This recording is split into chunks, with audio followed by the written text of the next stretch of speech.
বেলগাছিয়ার ছবিটা আপনাদের দেখাই। সেখানে যা পরিস্থিতি, গত 5 দিন ধরে আজ মেয়র ফিরহাদ হাকিম তিনি গিয়েছেন হাওড়ার বেলগাছিয়া। জল নেই, বিদ্যুৎ নেই, এমনকি মাথার ওপর ছাদটুকু পর্যন্ত নেই। হুড়মুড়িয়ে তাসের ঘরের মতন তাদের বাড়ি তাদের চোখের সামনে ভেঙে পড়েছে। মেয়র ফিরহাদ হাকিম তিনি আজ পৌঁছেছেন। আমাদের প্রতিনিধি ঐশী মুখোপাধ্যায় রয়েছেন সরাসরি আমাদের সঙ্গে। ঐশী, ফিরহাদ হাকিম গিয়েছেন, তিনি কথা বলছেন স্থানীয় মানুষদের সঙ্গে।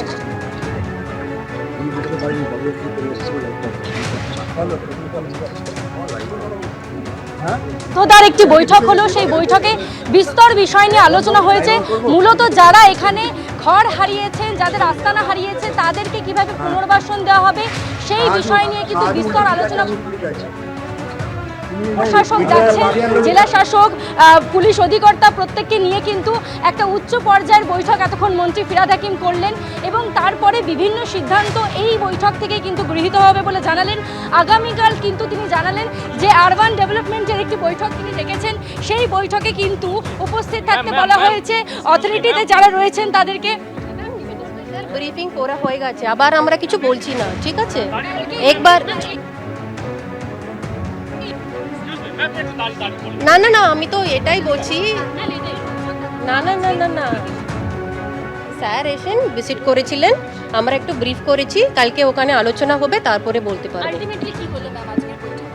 আমরা ব্রিফ করেছিলাম এখানে কি কি সিচুয়েশন, ওটা প্রত্যেক জল নিয়ে, ড্রেনেজ নিয়ে, তারপরে এখানে ও ডাম্পিংয়ে আর কি কি স্টেপস নিতে হবে, ওটা স্যার একটু আলোচনা করবেন।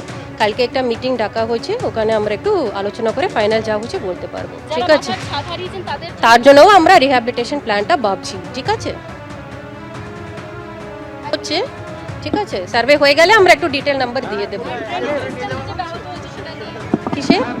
অবভিয়াসলি ওটা আমরা সার্ভে করে পরে বলতে পারবো, ঠিক আছে? ওটাই বলছি তো, ওটা সার্ভে করার পরে আমরা বলে দেবো, ঠিক আছে? যেমন জেলা শাসক জানালেন যে আগামীকাল আরবান ডেভেলপমেন্টের একটি বৈঠক রয়েছে। মন্ত্রী ফিরহাদ হাকিম আজকে জানিয়ে দিয়েছেন যে কালকে যারা প্রশাসনিকভাবে যারা রয়েছেন তাদের অধিকর্তাদেরকে নিয়ে, জেলা শাসককে নিয়ে, বিধায়কদেরকে নিয়ে তিনি একটি বৈঠক ডেকেছেন। আরবান ডেভেলপমেন্টের বৈঠক হওয়ার পরেই কিন্তু সিদ্ধান্ত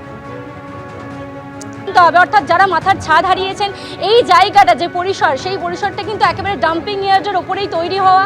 তাই তিনি বললেন যে এই জায়গায় সয়েল টেস্ট করলেও যে খুব একটা লাভ হবে তা কিন্তু নয়। তাই কোথায় পুনর্বাসন দেওয়া হবে, কোথায় খালি জায়গা পাওয়া যাবে, সেই নিয়ে কিন্তু বিস্তর আলোচনা হবে কালকের বৈঠকে এবং তারপরেই কোনো সিদ্ধান্তে তারা উপনীত হতে পারবেন। এবং তিনি এটাও জানালেন যে আগামী 2-3 বছরের মধ্যে, আমি শ্যামল জানাকে ছবিটা দেখাতে বলবো, এই যে ডাম্পিং ইয়ার্ডটা রয়েছে সেই ইয়ার্ডটাকে পুরোপুরি মাঠে রূপান্তরিত করা হবে, অর্থাৎ এখানে কোনো আর ডাম্পিং ইয়ার্ড থাকবে না। তিনি জানালেন যে হাওড়াতে অন্য বিকল্প ব্যবস্থা করা হবে, তবে কোনো জায়গায় আর ডাম্পিং ইয়ার্ডই তৈরি করা হবে না। তিনি আস্তে আস্তে এটাও জানিয়েছেন যে রাস্তায় তিনি দেখতে পেয়েছেন বিভিন্ন জায়গায় ভ্যাট অর্থাৎ বর্জ্য পদার্থ পড়ে রয়েছে, সেখানে কোনো সেগ্রিগেশন নেই। যেমন আমরা জানি যে সেগ্রিগেশন অ্যাক্ট হওয়ার পরে ওয়েট ওয়েস্ট আর ড্রাই ওয়েস্ট এই দুটোর কিন্তু ফারাক করে ফেলতে হয়, 2 রকমের ডাস্টবিন দেওয়া হয় সেক্ষেত্রে। তাই তিনি বললেন যে রাস্তায় আস্তে আস্তে আমি নিজেও দেখেছি যে এই সেগ্রিগেশন কিন্তু হচ্ছে না। তাই বর্জ্য ব্যবস্থাপনা ঠিকভাবে করা সম্ভব তখনই হবে যখন বর্জ্যগুলোকে ঠিকভাবে ফেলা হবে। তাই তিনি জানালেন যে এর পরবর্তী ক্ষেত্রে এই ডাম্পিং ইয়ার্ডের ব্যবস্থা একেবারেই সরিয়ে ফেলা হবে, শহরে কোনো রকম ডাম্পিং ইয়ার্ড থাকবে না এবং এই বর্জ্যগুলোকে ডিকম্পোজ করার জন্য বিভিন্ন জায়গায় স্টেশন তৈরি হবে, যেরকম আমরা দেখেছি কলকাতা শহরে রয়েছে, সেই রকম স্টেশনে ডিকম্পোজ করা হবে এবং তার জন্য বর্জ্যকে 2 ভাবে ফেলা হবে, কঠিন বর্জ্য এবং যেগুলো হালকা বর্জ্য রয়েছে, অর্থাৎ যেগুলো ওয়েট ওয়েস্ট এবং ড্রাই ওয়েস্ট, 2 ক্ষেত্রে 2 রকমভাবে সেগ্রিগেট করে বর্জ্যগুলোকে ফেলতে হবে।